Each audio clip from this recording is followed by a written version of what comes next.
Eddy Kenzo getting roasted on social media for the last couple of days over remarks he made a few days ago about how, from a legacy perspective, that he is a much more superior artist than Philip Bongole Lutaaya, the legendary Bongole Lutaaya, who died in the early 90s. He succumbed to complications from HIV. Back when you got AIDS, my friend, it was a death sentence. But nonetheless, in the years prior, he had been releasing tons of songs that are now classics. You know, Born in Africa. Who can forget that one? And then Today It's Me, Tomorrow Someone Else. I don't know the name of that song. What's that song called? It's the AIDS song. I don't know what it's called, what its title is. Yeah, but there is that. There is Diana. They're our favorites, the Christmas songs that we've listened to since we're just toddlers to this day, and they never run out of style. Right. So what did you make of Eddy Kenzo's remarks? Look, he claims, and his fans, that, he's done a lot more for Ugandan music. He's brought home all these accolades and international nominations for awards such as the Grammys, BET Awards, and so many others. So from his perspective, objectively speaking, he thinks he's got more to show for his music success than Bongole ever did. I actually, first of all, I will congratulate Kenzo, upon his nomination for the Grammys, because he's the first to get that. But if it were the same time when Africa is being given an opportunity, African singers, if they were being given an opportunity back in the day, like they are right now, Bongole would have been not only nominated, he would have won several. And that's also another thing. The Grammys actually have long since fallen out of favor. Yeah. Their ratings are in the toilet. Like the viewership of the Grammy ceremony itself is at an all-time low. Really, the world has moved on. We moved from on the because Grammys. For the longest time possible, they were only recognizing singers from the United States, as if South Asia doesn't have singers, as if Africa doesn't, or even Europe. But even then, and even so, the artists that would get nominated and would win awards would be phenomenal artists. They'd be the Michael Jacksons, exactly, the people Whitneys. whose music transcended times. Because people in the who last have died and left their music behind. If you ask me to name you 5 Kenzo songs without hesitation, I am losing that money. And I listen to music, and I'm not trying to, scoff at his grave or dance at his grave. Kenzo is recognized out of the country. Every time he is nominated for something, we're like, oh, wait, is that song that good? Exactly. You go to YouTube and check it out. And he thinks because he has so many views on YouTube that means he is better than the other people. I don't think so. And the people he's comparing himself to are people that existed before we knew YouTube, before there was Google, before you get it. So had there been a YouTube back when Bongole Lutaaya was in his heyday, when he was releasing all those classic hits, I mean, he'd also have billions of views. And, exactly. YouTube views is also no real indicator of whether or not a song is good. Exactly. One of the most viewed songs is on Baby, YouTube. Baby Shark.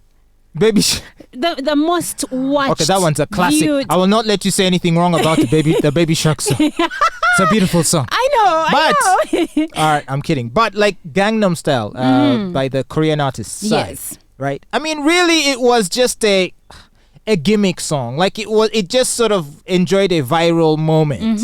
But I don't think the song really stands the test of time. It's not a song you're gonna be hearing playing perennially on radio stations or at parties. No. It had its movement. It was a flash in the pan. Exactly. Random hit song, and it vanished. I think we are suffering from a culture of viral. Like, if it goes viral, then people believe that it is good, better than what came before it.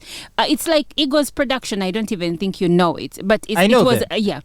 It is like Ego's production comparing themselves to Afrigo Band, that they are better. I mean, they have good music, but come on, it's Afrigo Band.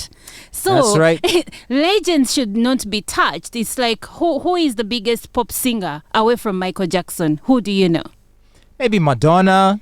Because back, and I think she's a back legend in the day, her own right. The competition was usually between Michael Jackson, And Prince, Madonna, maybe Lionel Richie, a little bit. So basically. if Taylor Swift, good as she is, came and said, I'm better than Michael Jackson, everyone would be like, are you crazy?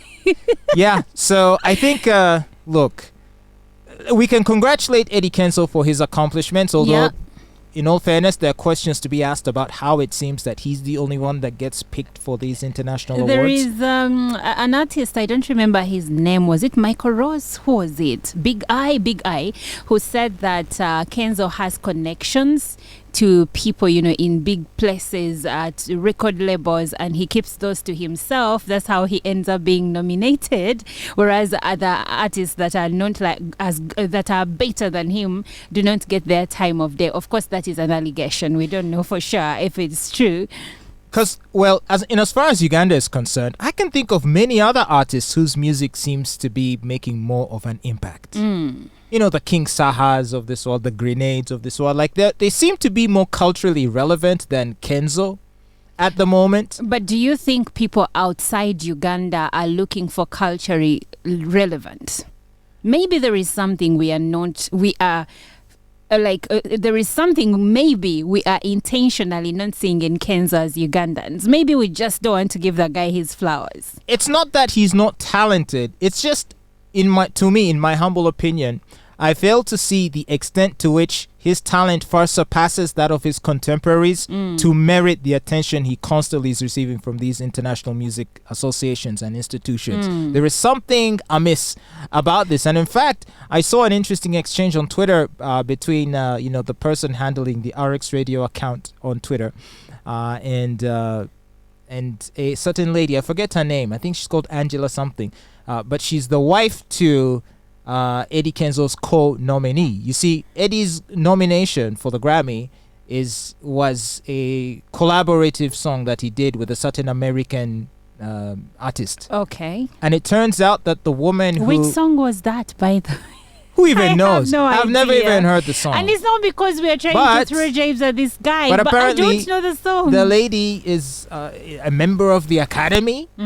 That nominates a lot of these songs. So, people have been raising questions as to whether or not that was the reason why that song got nominated, because she, as a member of the committee and of the Academy, Recording Academy, might have wanted to insert her husband's song in there, and it just so happened that it was a collaboration with Eddy Kenzo, hence Kenzo was also nominated together. But you see, it's the same thing that Nigerians said about Burna Boy, that he was nominated because on some of his tracks he worked with people that have a footing in the Academy. And I find it sad that that's what we say about our African artists. But to be honest, Burna Boy, and that's another thing, you see, Burna Boy is by no means is he an average musician.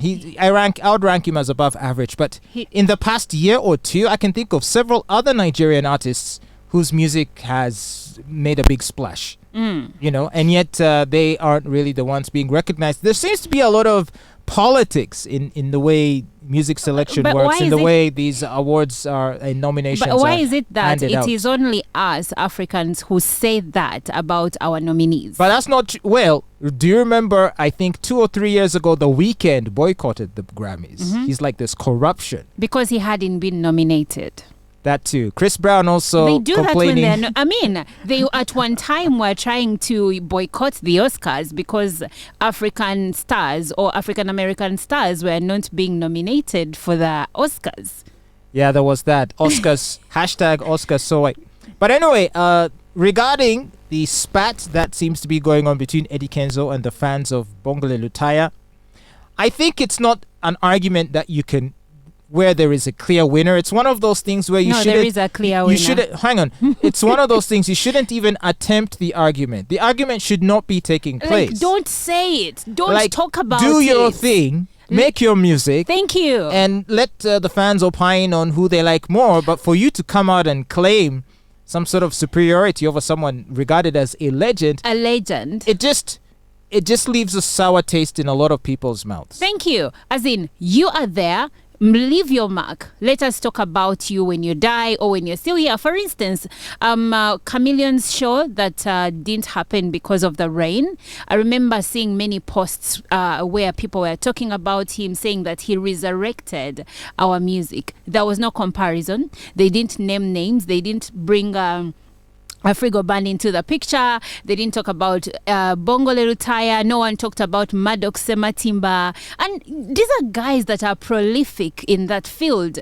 But let's talk about someone and leave it at that. Kenzo, let's talk about his the name of his song that was nominated in the Grammys is called Gimme Love. Okay. I've never listened to it. But let's talk about that, or a rendition you've done without comparing yourself to legends. You can't touch that.